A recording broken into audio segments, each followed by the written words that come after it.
국정원의 변호인 노릇도 했다라는 건데요. 조직적으로 검찰의 수사를 방해했다라는 겁니다. 특히 국정원 댓글 수사를 방해한 건데 최근에 검찰이 이와 관련된 대응 문건을 확보했습니다. 이 문건에 보면요. 당시에 파견된 검사들이 국정원의 의견서를 써주면서까지 검찰의 수사를 방해하면서 깊이 관여했다라고 합니다. 이게 이제 자신이 어디 소속인가에 따라 지속적으로 그 권력의 하수인 역할을 한 거죠. 사실 검찰 출신으로서 윤석열 검사나 혹은 최동욱 당시 검찰총장이 막 날아가지 않습니까? 예. 그러니까 자기가 평생 속했던 조직의 선배 수장들이 막 당하는데도 상관없는 거죠. 예. 상관없이 그냥 국정원에 가면 또 그 국정원에 충성하는 겁니다. 예, 오히려 자신의 출신 조직인 검찰의 수사를 방해하는 역할까지 하게 된 건데요. 권력의 하수인이 돼서 출세를 하고 싶었겠죠. 예. 그래서 국정원에서 댓글 수사를 하는 검찰을 가장 방해한 자들은 국정원에 파견됐던 검사들이었다. 이런 내용입니다. 예. 네, 어제 JTBC가 관련된 내용을 여러 가지 보도했었는데요. 뿐만 아니라 국정원 직원들이 재판에 증인으로 나갔을 때 이와 관련해서도 꼼꼼하게 지침을 내렸다라고 합니다. 해당 검사들이요. 예, 증인도 코칭을 한 거죠. 국정원 직원들을 재판장에 가서 이렇게 해야 빠져나갈 수 있다. 그때 이제 재밌는 건 그때 당시 재판에 출석해서 그런 증언들을 쭉 했는데 나는 모른다. 종북 세력을 대응하기 위해서 그랬다 했는데, 예, 최근에 다시 검찰 수사를 그 국정원 직원들이 이제 새로운 혐의 사실로 나왔으니까 받고 있는데 그때 했던 말들 다 거짓말이었다고. 네, 다 실토한 거죠, 이제. 실토하고 있습니다. 예, 실토하고 있고, 그럼 그때 거짓말을 시킨 사람이 누군가 이렇게 따져 들어가 봤더니 국정원 내에 파견 갔던 검찰 출신들이었다. 예. 네. 그런 검사들이었으니까 국정원을 파견시켰겠죠, 또. 예. 속속들이 밝혀지고 있네요. 네, 그래서 지난주 금요일에 검찰이 장호중 전 부산지검장 등을 비롯해서 7명의 사무실과 자택을 압수수색했습니다. 또 주말 동안에는 이재영 검사와 서천호 전 차장, 장 전 지검장을 소환 조사했습니다. 현재는 전보 조치돼가지고요. 부산지검장 자리에서 내려왔습니다.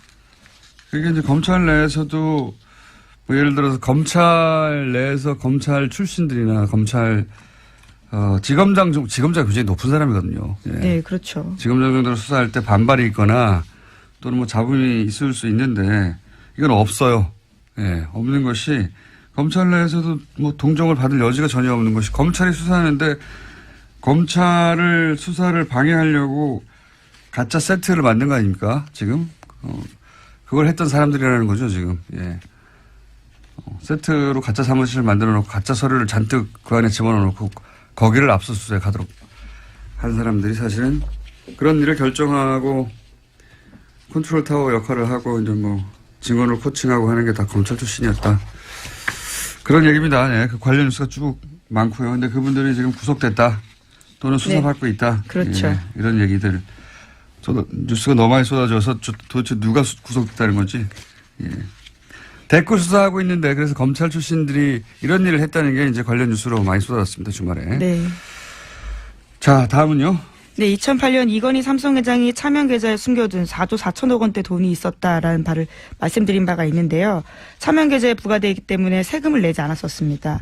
당시에 금융당국의 판단이 그랬었는데요. 하지만 이 사실이 드러나자 최근에 9년 만에 금융위원회가 차명 계좌에 대한 유권 해석을 원점으로 재검토하기로 했습니다. 그래서 과세가 가능하다라는 입장을 내놓을 예정이라고 합니다. 금융위원회 주요 인사들은 바뀌지 않았다고 해요. 정권이 바뀐 거죠. 예. 정권이 그렇죠. 바뀐 유권 해석이 바뀌는 거니까요. 정권이 바뀐 것이고요. 과징금 부과 대상은 아니라고 했는데 이렇게 되면은 조 단위는 아니고 그죠? 예. 1,000억 단위 정도. 실제 이 문제를 처음 제기했던 갑자기 이런 생각이 나네요. 박용진 의원님. 의원님. 박용진 의원님 주장에 의하면 계산을 또 저희도 해봐야 되겠지만 이게 2조 이상 과징금까지 하면 2조 이상이 될 거라고 했었는데 과징금 부과 대상은 아니라고 유권 해석을 또 해줬으니까 이렇게 되면 1,000억대 네. 얼마나 많이 받지 않았습니까? 2조에서. 네, 그렇죠. 이조가 이자와 생각이 배당 됐다면? 소득세. 예, 예.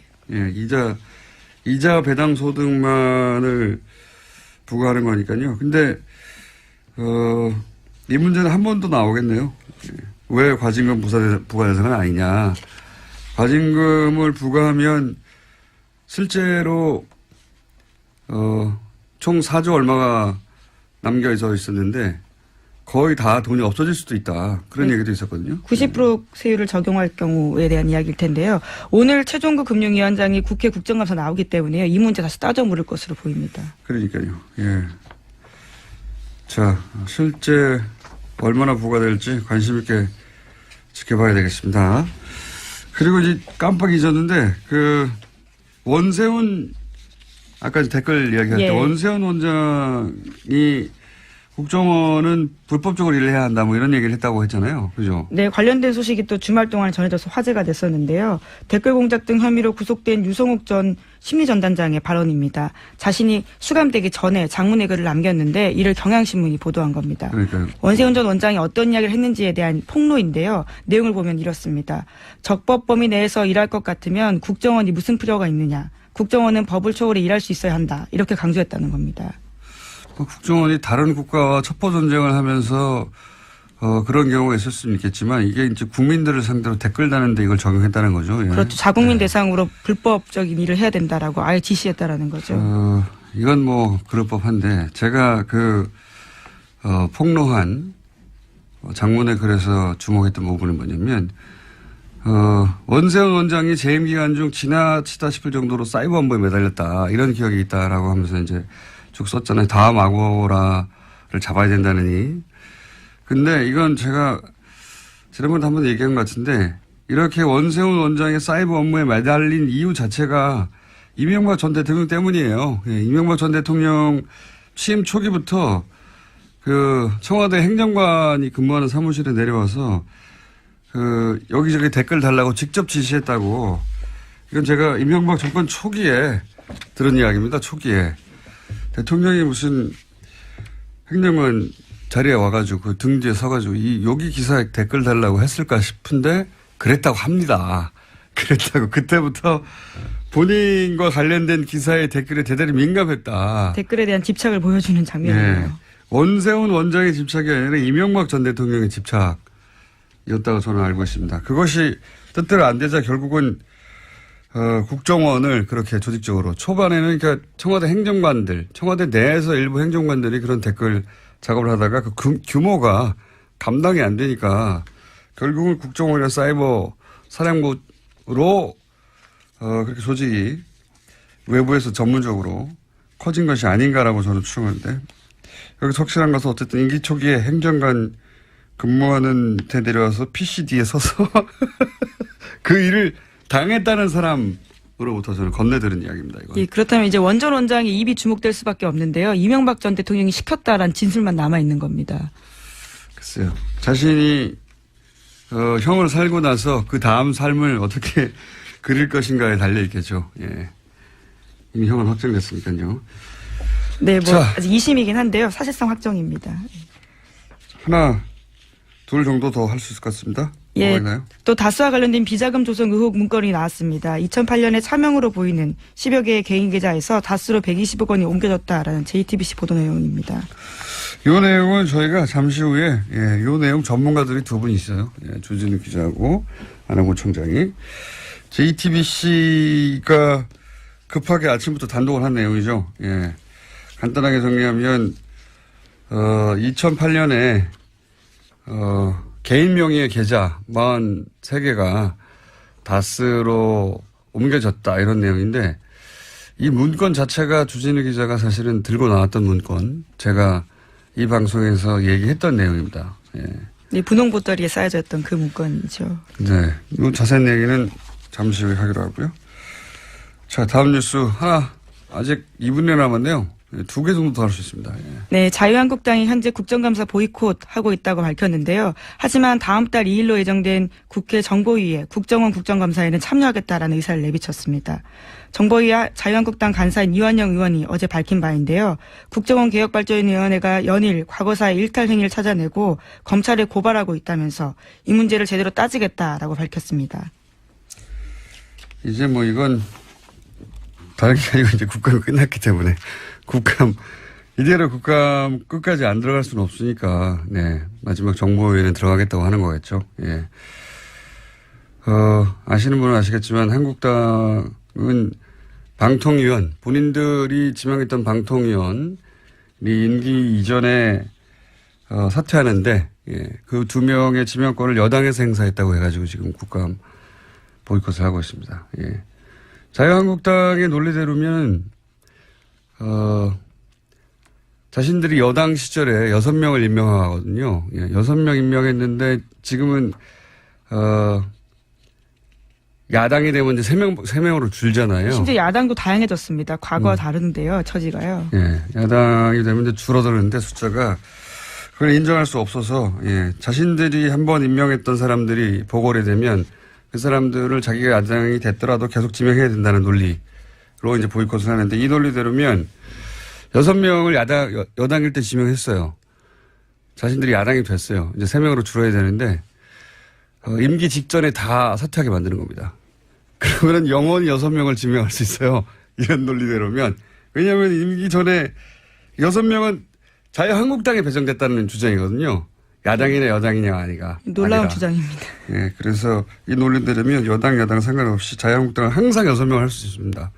임기 직전에 사퇴시키고 계속 보궐시키면 되죠. 연속해서. 말이 안 되는 주장인데. 어쨌든 그 이유 때문에 국감 보이콧을 했는데 큰 반향이 없자, 예. 막판에는 참석하려고 하는데 그게 이제 마침 국정국감입니다. 뭐 있나요 또? 예, 하나 더 소식 전해드리면요. 네. 예, 김무성 바른정당 의원 등 당내 통합파 의원들이 어제 회동을 가졌습니다. 그리고 오늘 11월 1일에 개최 예정인 의원총회를 전후로 해서 탈당을 할 예정이라고 합니다. 선도 탈당. 이게 아니라 한 번에 움직이려고 하는 거군요. 예. 네, 11월 3일에는 또 자유한국당의 박근혜 전 대통령 관련해서 출당 관련된 최고위원회가 있거든요. 여러 가지로 분수령이 될 자리가 있다라는 주장입니다. 녹취록이 어떻게 되느냐. 이영주 의원의. 그게 또 중요한 관건이겠죠. 원래 홍준표 대표하고 서청원 의원이 대결할 때 처음에 녹취록은 하나만 존재하는 것으로, 예. 그 녹취록의 내용을 각자 자기가 유리한 방식대로 얘기하는 것으로 이렇게 이해가 됐었는데 이용주 의원이 등장하면서 양상이 좀 달라졌어요. 이용주 의원은 홍준표 대표는 그 재판 시작되기 전에 돈을 전달했다고 하는 사람, 그 사람은 서청원 의원 사람인데 나한테 그러냐라고 항의했다고 하고. 네, 자제시키라고 전화했다라는 취지죠. 서청원 의원은 자신에게 청착했다고. 그건 뭐 같은 말을 어떻게 해석하냐에 따라 다를 수 있습니다.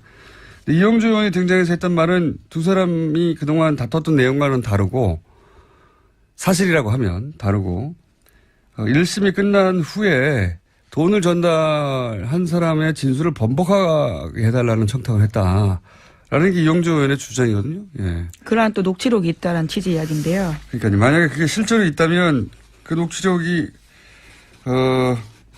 개뻥이냐 아니냐에 여러 따라서 번 나오네요. 개뻥. 왜냐하면 정치권에서 이런 녹취록이 있다는 공방이 뭔가 결정적으로 끝난 경우가 별로 없어요. 예, 녹취록이 있다고 막 하다가 흐지부지 사라지거나 녹취록을 들어봤더니 별거 아니거나 그런 경우가 많았거든요. 근데 이제 이 경우는 그 다른 당의 의원인데 녹취록이 있다고 들고 나왔기 때문에 그리고 이제 지금까지 얘기하고 다른 이야기를 했기 때문에 이 내용에 따라서는 사실은 홍준표 대표의 운명이 갈릴 수도 있고 서청원 의원이 이제 두 말 더 이상 할 수 없이 출당을 당할 수도 있고요. 또는 그 내용이 이용주 의원이 주장했던 것과 다르면 이용주 의원도 굉장한 타격을 또 입을 수도 있습니다. 어떻게 될까요? 녹취록이 이 주장 들으면 두 개에 해당되는 건데. 예. 네, 아직은 홍준표 대표와 서청원 의원 사이의 설전만 남아있는 상태입니다. 알겠습니다. 자, 오늘은 여기까지 하겠습니다. 시사인의 김은지였습니다. 감사합니다. 그래서 도대체 누가 구속됐다는 건지. 예. 대꾸 수사하고 있는데 그래서 검찰 출신들이 이런 일을 했다는 게 이제 관련 뉴스로 많이 쏟아졌습니다. 주말에. 네. 자, 다음은요. 네, 2008년 이건희 삼성 회장이 차명 계좌에 숨겨둔 4조 4천억 원대 돈이 있었다라는 바를 말씀드린 바가 있는데요. 차명 계좌에 부과되기 때문에 세금을 내지 않았었습니다. 당시에 금융당국의 판단이 그랬었는데요. 하지만 이 사실이 드러나자 최근에 9년 만에 금융위원회가 차명 계좌에 대한 유권 해석을 원점으로 재검토하기로 했습니다. 그래서 과세가 가능하다라는 입장을 내놓을 예정이라고 합니다. 금융위원회 주요 인사들은 뭐 바뀌지 않았다고 해요. 정권이 바뀐 거죠. 예. 정권이 그렇죠. 바뀐 유권 것이고. 해석이 바뀌는 거니까요. 정권이 바뀐 것이고요.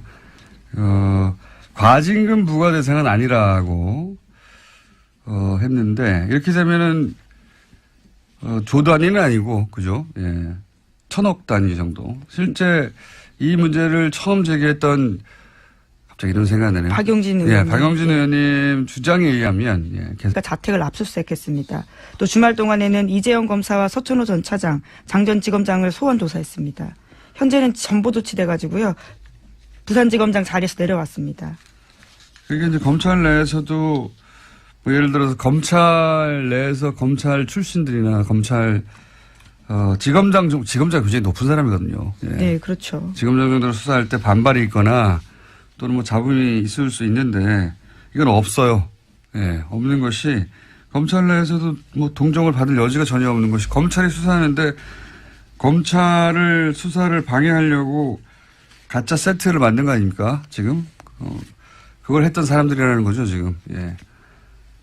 세트로 가짜 사무실을 만들어 놓고 가짜 서류를 잔뜩 그 안에 집어넣어 놓고 거기를 압수수색하도록 한 사람들이 사실은 그런 일을 결정하고 컨트롤 타워 역할을 하고 이제 뭐 증언을 코칭하고 하는 게 다 검찰 출신이었다.